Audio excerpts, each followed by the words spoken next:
Hello boys and girls, welcome to my channel. I'm Angel PT, and for today what I have here is the Hunter, Call of the Wild. So this is an hunting game that you need to hunt animals. So the game was developed by Expansive Worlds. Yes, I made a mistake on my desktop video. I claimed that it was Avalanche that did develop the game, but it's not. The Avalanche is the publishers. The Expansive Worlds are the developers behind this game, although they are using Apex, which is a brand new engine from Avalanche. Okay, so as you can see, this is a frame rate that you can expect from the game. It's running between the 20s and the 25 FPS. Unfortunately, the game had several problems. I couldn't use MS Afterburner, neither to record, neither to show the stats. So yes, I'm using a free version of Bandicam. You can see the aftermark over there. I am very sorry for that. I'm using Bandicam to record and to show the FPSs. So yeah, the game was generating a lot of conflicts. And as you can see, this is the graphic settings, and the low settings are in fact not the minimum. So if you want to put this game on the bare minimum, you need to just create a custom preset and reduce everything. But either way, the game won't be running too well anyway, so it's completely all the things on the minimum with 720p, and as you can see, the frame rate is not really, you know, that good, unfortunately. So I'm going to reduce the resolution to 800 per 600, and if you reduce to this resolution, the game will play above the 30 FPS, but yes, it's horrible, especially in 2017. But what is more horrible is the fact that the game offered the possibility to play at this resolution, but if you noticed, look at the amount of shots or bullets that we have on our gun. Look at the compass. It's not on screen, so this is the main problem. If you play at this resolution, all the other is just not scaled to this resolution in a perfect way. It's just all over the place, so we can't look to the compass decently, we can't look to the bullets decently that we have. Even if you open the smartphone, you can't really watch the entire smartphone and read all the information. So I just hope they release a patch fixing this, or at least just remove the resolution from there, because they just have the resolution and it's not perfectly scalable. But anyway, they already decided to release 2 patches. I don't have them yet, but it's something related to the UI, so it's possible that this thing has been fixed already. But I believe they will be fixing it, especially if you report the problem. But anyway, as you can see, you can play the game decently at 800 per 600, but 720p will be pretty much between the 20s and the 25 FPS. So I'm going to end a little bit on the game, so hope you enjoy the rest of the video, and I do hope to see you soon. Oh, and by the way, if you want to check the results without recording, just check on the description of the video, or go to the description and there is a timestamp there to the end of it where I talk about FPS graphs and stuff like that, and I explain a little bit more about the performance, okay? So, hope you enjoy the rest of the video, and I do hope to see you soon. Goodbye.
it is, your first Hirschfelden trophy.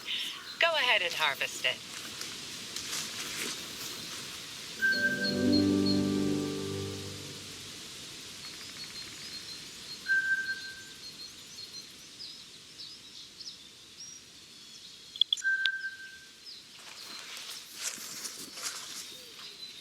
If you want to get your bearings, there are lookout points spread out all over the reserve.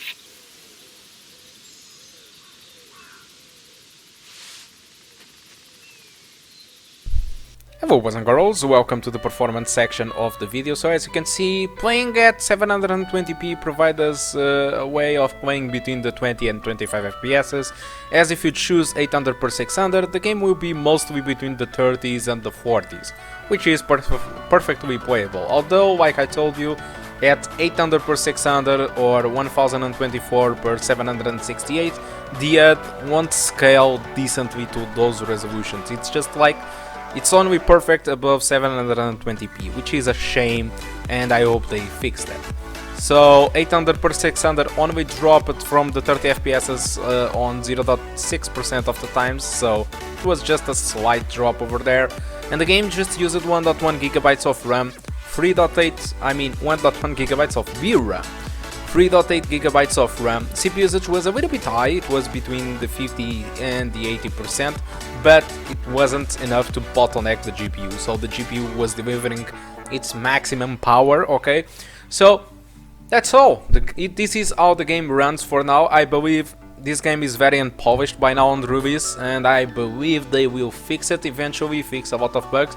I'm not really sure about the performance improvements, but I believe that regarding the UI and the visuals or something, they might give some patches to improve a little bit how this game is working. And after all, this is the first time a game uses this engine, so it's pretty normal that there is bugs out there, okay? So that's all I want to talk about the Hunter Call of the Wild. Hope you did enjoy the video, and I do hope to see you soon.